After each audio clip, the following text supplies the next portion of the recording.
तो इस वक्त की बड़ी खबर आ रही है एयर कंडीशनर को लेकर। एसी को लेकर सरकार बड़ी तैयारी में है। एसी पर नए नियम बनाए जाएंगे, इसे लेकर बड़ा ऐलान किया गया है। भारत सरकार की ओर से मनोहर लाल खट्टर ने एसी को लेकर बड़ा बयान दिया है। केंद्रीय ऊर्जा मंत्री हैं मनोहर लाल खट्टर। उन्होंने कहा है कि भारत में एसी के लिए अब न्यूनतम और अधिकतम टेम्परेचर तय किया जाएगा।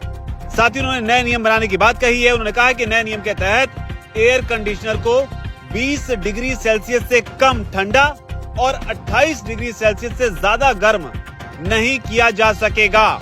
साथ ही जो बड़ी बात कही गई है, ये नियम घरों और दफ्तरों पर भी लागू किए जाएंगे। साथ ही कार में जो एसी होता है उसके लिए भी नए नियम बनाए जाएंगे।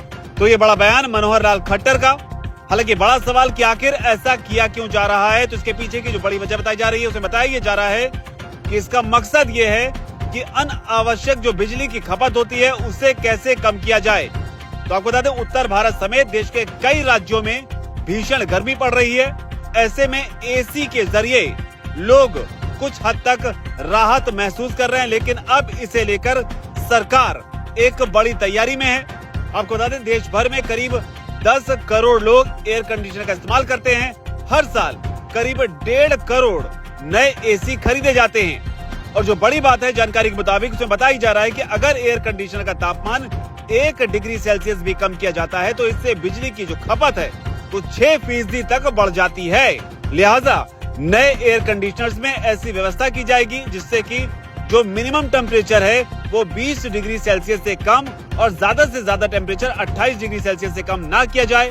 तो अभी जो एसी आते हैं उसमें जो व्यवस्था है उसमें कम से कम टेम्परेचर अपने एसी का आप 16 डिग्री सेल्सियस तक अभी कर सकते हैं, जबकि ज्यादा से ज्यादा टेम्परेचर की अगर बात करें तो 30 डिग्री तक करने की सुविधा दी जाती है। लेकिन अब सरकार इसे बदलने का प्लान बना रही है। इसी कड़ी में बड़ा बयान मनोहर लाल खट्टर की ओर से क्या कुछ कहा है उन्होंने, आप खुद सुनिए। जहां तक एयर कंडीशंस की स्टैंडर्डाइजेशन, टेम्परेचर स्टैंडर्डाइजेशन, ये भी एक नया प्रयोग, नया एक प्रावधान ये किया जा रहा है। इसको बहुत जल्दी लागू करने जा रहे हैं। अब एसी का जो टेम्परेचर स्टैंडर्डाइजेशन है 20 डिग्री से 28 डिग्री रहेगा, यानी 20 डिग्री से नीचे हम उसकी कूलिंग नहीं कर सकेंगे और 28 डिग्री से ऊपर वार्मिंग नहीं कर सकेंगे। इस प्रकार का एक पहली बार इस प्रयोग को किया जा रहा है। बहुत से देश ऐसे हैं, अभी बहुत से जो लोग बताते हैं, जापान में ये 26-27 डिग्री के आसपास स्टैंडर्डाइज किया हुआ है और इटली बता रहे थे 23 डिग्री इटली में किया हुआ है। जिन देशों को हम बहुत ज्यादा अपने से आगे मानते हैं, फॉरवर्ड मानते हैं और पता नहीं वहां लोग बहुत कुछ आगे करते हैं, वहां इस प्रकार के स्टैंडर्ड है और हमने अभी डरते डरते उसको 20 डिग्री किया है। इसका एक अनुभव आने के बाद इसको आगे भी विचार किया जाएगा और मुझे लगता नहीं है कि 20 डिग्री से नीचे कोई करके सोता होगा। सर्वे में तो ये है कि अभी 20 लोग कहते हैं इसको 24 अभी कर दें, लेकिन कुछ लोगों की चिल्लाटना शुरू हो जाए, इसलिए 20 से 28 उसको नॉर्म्स को हमने तय किया है।